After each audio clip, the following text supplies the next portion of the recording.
তাদের যৌথ সংবাদ সম্মেলনের আয়োজন করা হয়েছে হোটেল ইন্টারকন্টিনেন্টালে। সেখানে রয়েছেন সহকর্মী তানজিম শাফিন।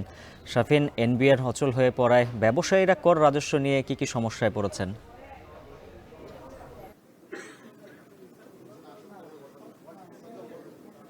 উজ্জ্বল, জানেন যে এক মাসের বেশি সময় ধরে চলা জাতীয় রাজস্ব বোর্ডের কর্মকর্তা কর্মচারীদের আন্দোলনে এক প্রকারে স্থবির হয়ে পড়েছে দেশের বাণিজ্যিক কার্যক্রম।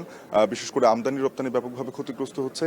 কর রাজস্ব আদায়ে লক্ষ্যমাত্রা অর্জন চলতি অর্থ বছর অর্থাৎ বিদায়ী 2024-25 অর্থ বছরে যেমনটা সম্ভব হচ্ছে না।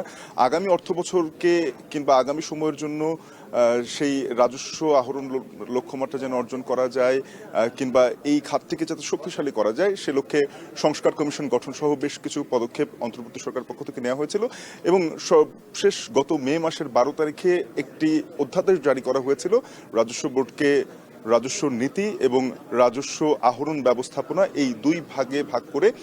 যে অধ্যাদেশটি রাতে জারি করা হয়েছিল বলে এনবিআর কর্মকর্তা কর্মচারীরা অভিযোগ তোলেন এবং তারপর থেকে তারা লাগাতার কর্মসূচি দিয়ে এসেছিলেন।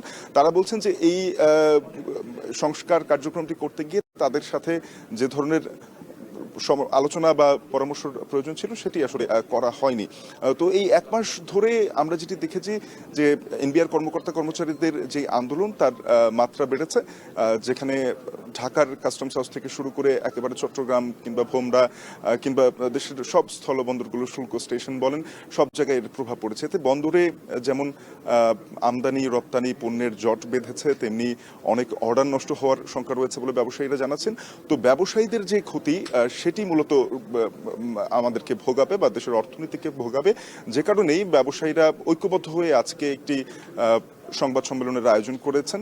তো সেখানে আমরা এখনো উপস্থিত আছি, ব্যবসায়ী প্রতিনিধিরা এখানে আসতে শুরু করেছেন। এখানে তৈরি পোশাক রপ্তানিকারকদের শীর্ষ সংগঠন বিজেএমইএ, বিকেএমইএ থেকে শুরু করে metropolitan chamber of commerce, Dhaka chamber of commerce, international chamber of commerce, সব যে শীর্ষ সংগঠনগুলো রয়েছে ব্যবসায়ী প্রতিনিধিদের, সেই সংগঠনগুলো এখানে আজকে যৌথভাবে এই ব্রিফিংটি করবে এবং এখান থেকে তারা তাদের যে সমস্যাগুলো হচ্ছে, বিশেষ করে আসলে আমদানি রপ্তানির ক্ষেত্রে রাজস্ব বোর্ডের বিভিন্ন কাজ থাকে, এদের মধ্যস্থতা ছাড়া আসলে সেই কাজগুলো সম্পন্ন করা যায় না। তাই এক প্রকারে মুখ থুবড়ে পড়েছে দেশের আমদানি রপ্তানি এবং ব্যবসা উৎপাদন সবকিছুই।